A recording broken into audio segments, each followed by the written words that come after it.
The little pauses, the ums, the moments when you struggle to find the right word. You have probably noticed them in yourself, in someone you love, and if you are like most seniors, you have quietly wondered what they mean. Today we are going to tell you, because research published this week from a major university has found something that fundamentally changes how we think about detecting brain changes in older adults.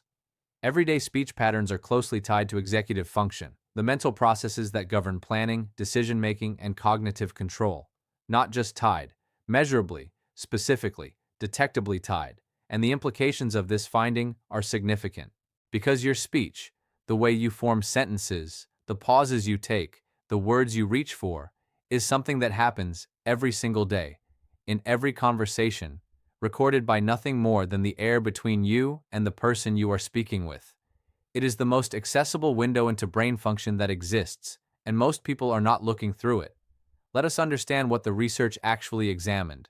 Scientists at a major research institution analyzed the speech patterns of hundreds of adults across different age groups and different levels of cognitive function.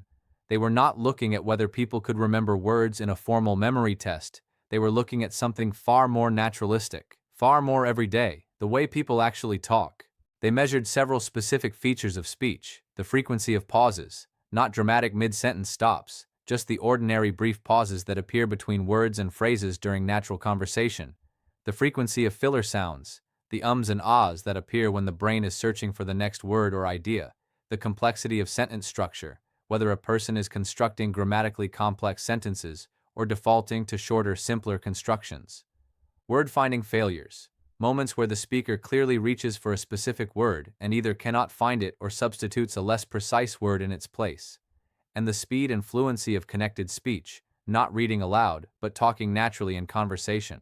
What they found was that these speech features, taken together, were significantly associated with performance on standardized tests of executive function, the cognitive processes most associated with early cognitive decline. People whose speech showed more pauses, more filler sounds, more simplified sentence structure, and more word-finding difficulty performed meaningfully worse on cognitive assessments, even when those cognitive assessments showed results that were still technically within the normal range. The speech was detecting something the standard tests were missing, or detecting it earlier.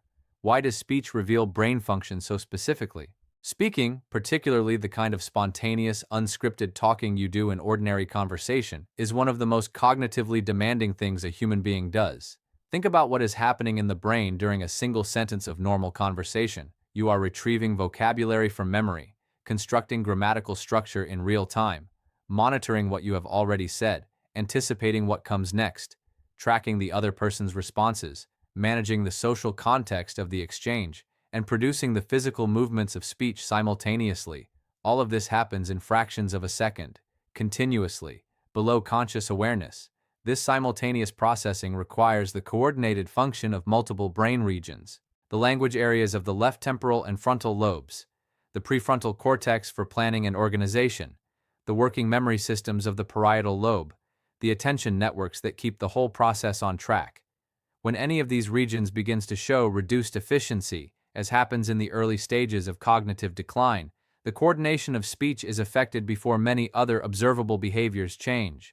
The pauses appear because retrieval from memory is taking slightly longer. The filler sounds appear because the planning of the next phrase is falling slightly behind the production of the current one. The sentence structure simplifies because constructing complex grammatical patterns requires more cognitive resource than is comfortably available. And word-finding failures appear because the speed of lexical retrieval, the process of finding the exact right word from the brain's vocabulary store, has slowed. None of these changes in isolation is necessarily alarming. Everyone pauses. Everyone uses filler sounds. Everyone occasionally reaches for a word and takes a moment to find it. The question is whether these features are increasing, whether they are more prominent than they were a year ago or 2 years ago, and whether they are appearing in patterns that suggest a systematic change rather than a random variation. Here is what makes this research clinically significant. Standard cognitive assessments, the kind done in a doctor's office, are designed to detect deficits that are already established. They are testing whether damage has already occurred to a level that produces measurable impairment on standardized tasks. But the early stages of cognitive change, the period when intervention is most likely to be effective, often precede detectable deficits on standardized tests by years. Speech analysis may be detecting changes during that earlier window. This is why researchers and technology companies are investing heavily in automated speech analysis as a screening tool for cognitive decline. Several major medical research institutions are now running clinical trials in which participants contribute regular speech samples, sometimes just by having a conversation, that are then analyzed by algorithms for the specific patterns associated with early cognitive change.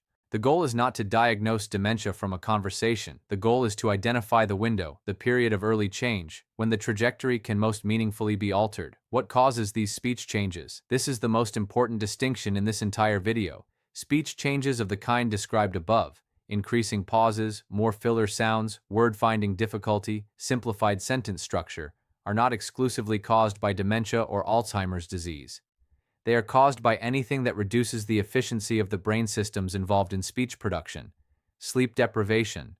A poorly slept night produces measurable changes in speech fluency in almost everyone. The brain's processing speed slows. Retrieval takes longer.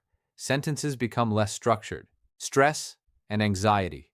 The cognitive load of anxiety competes with the cognitive resources needed for fluid speech. When you are anxious, your speech fluency is genuinely reduced, not imagined. Depression. One of the most consistent cognitive effects of depression is slowed processing speed, and slowed processing speed shows directly in speech. Longer pauses, reduced output, less complex sentences, certain medications, many medicines commonly taken by older adults, antihistamines, sleeping tablets, some blood pressure medicines, bladder medicines, reduce cognitive processing speed as a side effect. They produce the same observable speech changes that early cognitive decline produces. Thyroid dysfunction. Both overactive and underactive thyroid can significantly affect speech fluency and word finding. Vitamin B12 deficiency. As we have discussed in detail on this channel, B12 deficiency directly affects the nerve fibers involved in cognitive processing. Dehydration. Even mild dehydration reduces cognitive processing speed measurably. This is critically important to understand, because when a family member notices that an older relative is pausing more in conversation, using more filler sounds, or struggling to find words, the reflexive fear is cognitive decline or dementia. But the same observable pattern is produced by treatable conditions. Conditions that respond to a good night's sleep, a medication review, a B12 supplement, a thyroid check, or simply adequate hydration. The speech pattern is a signal, it is not a diagnosis, and before that signal is interpreted as evidence of irreversible decline, it needs to be evaluated through the lens of every treatable cause. What the research says about protecting speech fluency. The same interventions that protect the brain's cognitive function broadly also protect the specific brain systems involved in speech production. Physical exercise has direct effects on processing speed and the speed of neural transmission throughout the brain. Aerobic exercise in particular, walking, cycling, swimming, has been shown in controlled trials to improve cognitive processing speed in older adults, and improved processing speed is reflected directly in speech fluency. Social conversation itself is protective. The brain's language and speech systems, like all neural systems, are subject to the use it or lose it principle. Regular, engaged conversation, particularly conversation that involves complex topics, storytelling, and genuine back and forth, keeps these systems active and maintains their efficiency. This is one of the most overlooked consequences of social isolation in older adults.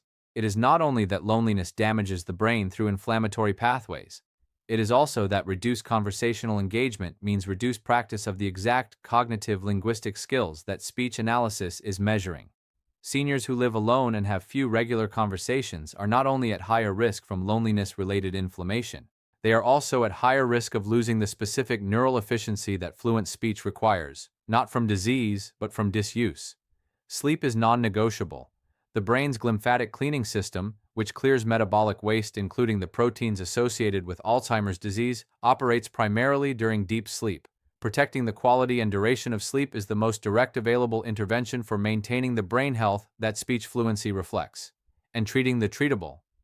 Every time a patient presents with new or worsening speech hesitancy or word-finding difficulty, the appropriate response is not to immediately assume irreversible decline.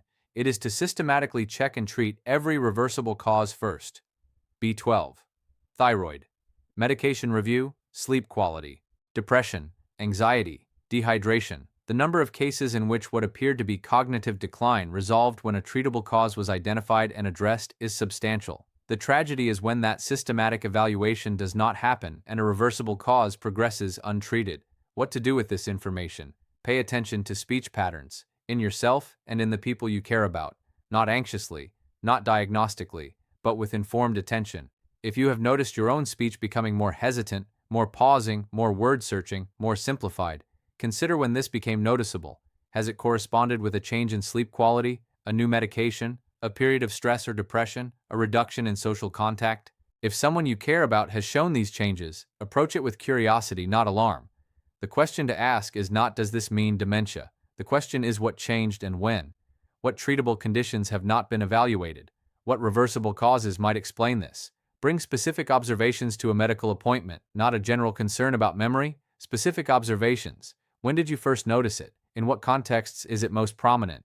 What other changes have you observed around the same time? Specific observations lead to targeted investigations. Targeted investigations find treatable causes, and treatable causes, treated, restore function. Ask your doctor specifically for a review of B12, thyroid function, and whether any current medications have known effects on cognitive processing speed. These 3 questions alone, at a single appointment, can identify reversible causes in a significant proportion of cases. And invest in conversation, regular, meaningful, complex conversation with people who engage you genuinely, not only because it is good for your emotional health, but because it is actively training and maintaining the precise brain systems whose efficiency speech analysis is now measuring.